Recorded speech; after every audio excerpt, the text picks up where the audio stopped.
ఈ రోజుల్లో చాలామంది గుర్తించుకోలేనటువంటి 3 విషయాలు ఉన్నాయండి. అది ఏంటంటే, ఒక్కసారి కోల్పోయిన తర్వాత మరలా తిరిగి పొందుకోలేనటువంటివి ఉన్నాయి. అవి ఏంటంటే, మొట్టమొదటిగా యవ్వనం, రెండవదిగా సమయం, మూడవదిగా ప్రాణం.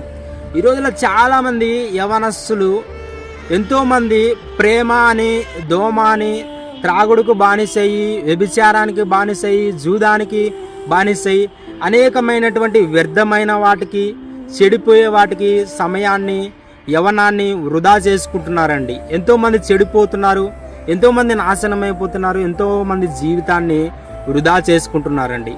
కాబట్టి నువ్వు అందంగా ఉన్నప్పుడు నిన్ను అందరూ ఇష్టపడతారు, యవనం ఉన్నప్పుడు.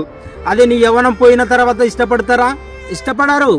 అదేవిధంగా నీకు సమయం ఉన్నప్పుడు కష్టపడాలి, సంపాదించాలి, నీ కోసం, నీ కుటుంబం కోసం కష్టపడాలి. కానీ కష్టపడే వయసులో కష్టపడకోకుండా మరి సమయాన్ని వృధా చేసుకుంటున్నావా ఆలోచించి. ఎందుకంటే ఈ రోజున ప్రతి మనిషి కూడా చనిపోయే లోపల ఒక 10 మందికి మంచి చేసి చనిపోవాలండి. ఎందుకంటే మనం చనిపోయినా కానీ 10 మంది పలానా వ్యక్తి బాగా బ్రతికాడురా అనే ఒక మంచి పేరు సంపాదించుకోవాలి. నిన్ను పుట్టించుకున్నందుకు నీ తల్లిదండ్రులకు మంచి పేరు రావాలి, నిన్ను చేసుకున్నందుకు నీ భర్తకు పేరు రావాలి, నిన్ను చేసుకున్నందుకు నీ భార్యకు పేరు మంచి పేరు రావాలండి.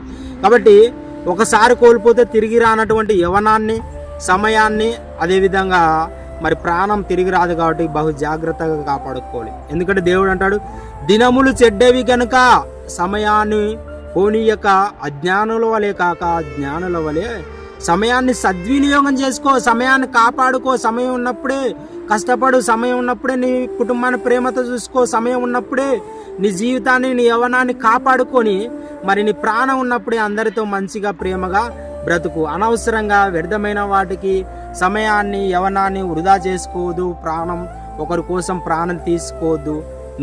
నీ ప్రాణము దేవుని కోసం, దేవుడు నీకు ఇచ్చిన కుటుంబం కోసం కష్టపడు, సంపాదించి ప్రేమగా చూసుకో.